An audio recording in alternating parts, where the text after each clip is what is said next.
Speaking of not caring about black people, Bill O'Reilly. Oh, Lord. Folks, the Fox News host the other night, 2 nights ago, he tried to chastise Colin Kaepernick. He's written some book, and then he decides to go on his show, actually on the Today Show earlier, then he goes on his book, and he said this about the San Francisco 49er quarterback who's been protesting by kneeling during the national anthem for the purpose of bringing attention to police brutality. So here's my message to Mr. Kaepernick and his sympathizers. No nation is perfect, but American police officers very rarely shoot civilians. The statistics prove it. Also, while there is social injustice and blacks have suffered in this country, most Americans deplore bias, and we have seen tremendous improvements in that area. To overhype the few police shootings that do occur and to create hostility toward your own country should be put in a basket of deplorables. Perspective is everything in life. Now, I am going to send Kaepernick a copy of Killing the Rising Sun. I am not confident he will read it. But if he does, he might understand that millions of Americans have given their lives for the cause of freedom. Freedom for blacks in the Civil War. Freedom for everybody in the Revolutionary War. Freedom for Asians and freedom for Europe in World War II and World War I.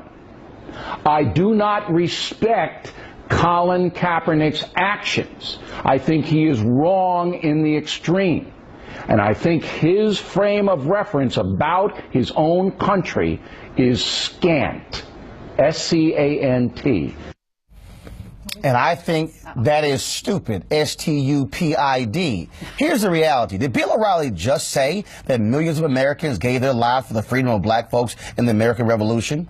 Last I checked, black folks were not free during the American Revolution. In fact, last I checked, many black folks who first came to this country in 1619 fought for the British in order to gain their freedom. That's a historical fact.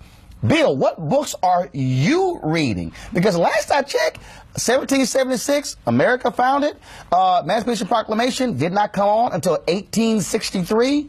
Almost 100 years later, Bill. So exactly what black folks were freed during the American Revolution? Oh, then Bill, of course, cited the Civil War. And again, somehow believing that, oh, no, they were fighting for the freedom of black people. Really? So please explain to me the Great Compromise of 1877 that ended the period of Reconstruction after 12 years that ushered in Jim Crow. You know that deal that was cut where Republican Rutherford B. Hayes became president and Democrats said you got to pull the federal troops out of the South? See, that's the same history, Bill. So please explain to me again how black folks were freed, because if black folks were freed with the Civil War, then that means we would not have had Jim Crow. I mean, we would not have had to go through the Civil Rights Movement. But then, of course, you then have the audacity, the unmitigated gall to actually say that, oh, it was also about freeing black people during World War II. But please explain to me how many black soldiers came back to America and they still had racial hatred. Explain to me the black soldiers who were forced to ride in the back of rail cars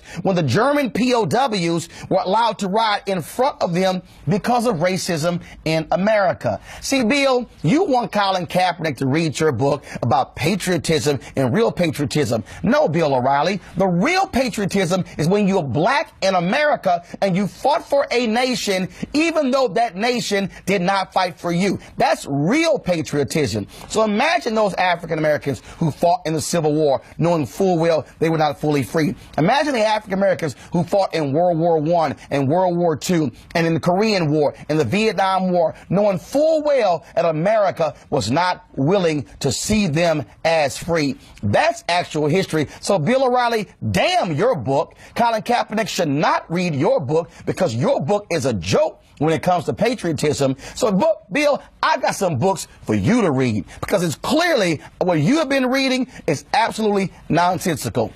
So, Bill, here's the first one. Bloods, Black Veterans of the Vietnam War, An Oral History by Wallace Terry. You might want to read that book to get the sense what it was like for black soldiers facing bigotry in Vietnam, supposedly fighting against communism when they're still fighting for freedom in America. How about this book, Bill? I Never Had It Made, an autobiography of Jackie Robinson by Jackie Robinson. If you read that book, Bill, you know what you're going to find out? You're going to find out that it was Jackie Robinson who also said in that very book why he did not salute the flag, why he did not stand for the national anthem, because he said America has never seen me as truly an American. That's what Jackie Robinson said. By the way, Bill, he was a veteran, served in the Army, but also had to go through a court-martial in Texas when he chose not to ride at the back of the bus. Oh, I'm sorry. I thought that black folks were freed in the American Revolution and the previous wars, so why did he have to ride at the back of the bus in El Paso, Texas? Let's go to the next book, Bill. Patton's Panthers, the African-American 761st Tank Battalion in World War II by Charles Sasser. That details those brothers who were sitting here fighting alongside Patton. Here's another book for you, Bill. American Patriots, the story of blacks in the military from the Revolution to Desert Storm by Gail Lumet Buckley. Yes, right. Black folks, actual American patriots. Here's another book, Bill. Strength for the Fight, a history of black Americans in the military by Bernard C. Nolte. Something else you should read. But how about this one? Benjamin O. Davis Jr., American, an autobiography. A black man who went to West Point and they did not speak to him for an entire year while he was at West Point. See, Bill, I thought we were all Americans. I thought we were all free. But you mentioned World War II, which your new book is about. So why don't you read this book called The Double V Campaign, African Americans in World War II by Michael L. Cooper. See, here's what you don't realize, Bill. The Double V Campaign was about fighting for victory abroad and victory at home. It was Robert Abbott, the founder of the Chicago Defender, who also started this when he founded the paper. They picked it up when John Sinstack became publisher of the Chicago Defender. You might want to read Evan McKaylee's book on the Defender, a black paper that changed America, because it was black newspapers who challenged America by saying, hey, how can we fight against the Nazis? How can we fight against fascism, but we have racism in America? Bill, you might then learn with the Double V Campaign. There was J. Edgar Hoover and the federal government who tried to put those black publishers in jail because they dared to write about the racism that was happening on military bases in America. Oh, I'm sorry. You ran up against a black man who can actually read. How about this book, Bill O'Reilly? The Counter-Revolution of 1776, Slave Resistance and the Origins of the United States by Gerald Horne. In that particular book, you'll read of those Africans of descent who chose to fight for the British because the British promised them their freedom. But Gerald Horne also makes the argument in his book, Bill O'Reilly, that the reason for the American Revolution was because the 13 colonies feared the British were going to outlaw slavery, abolish slavery, which was their only income in the United States. Because, see, Bill, it was slavery. It was picking cotton that created capitalism in America. It allowed America to become the greatest nation when it came financially, not the Industrial Revolution, but it was picking cotton. But I got another book for you, Bill, on the altar of freedom of black soldiers' Civil War letters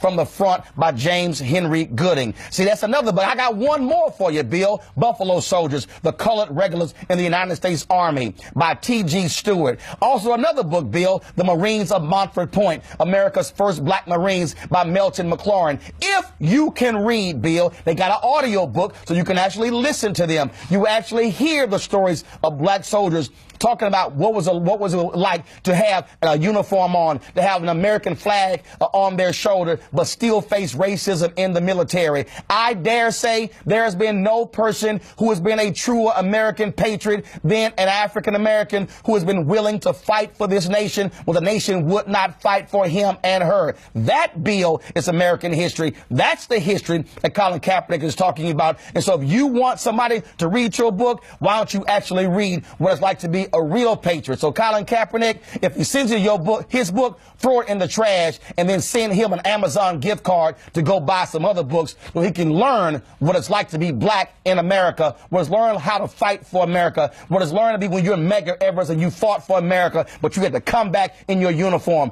Bill, read about those black soldiers who came back from World War II, who were lynched in their uniforms, who were shot in their uniforms. They fought for America, but America then turned around and killed them. Bill, school is now over. It's time for you to go do some damn homework. Kickstart your day at 7 and get the news you need from the perspective you want. News 1 Now with Roland Martin. Every weekday morning at 7 on TV 1.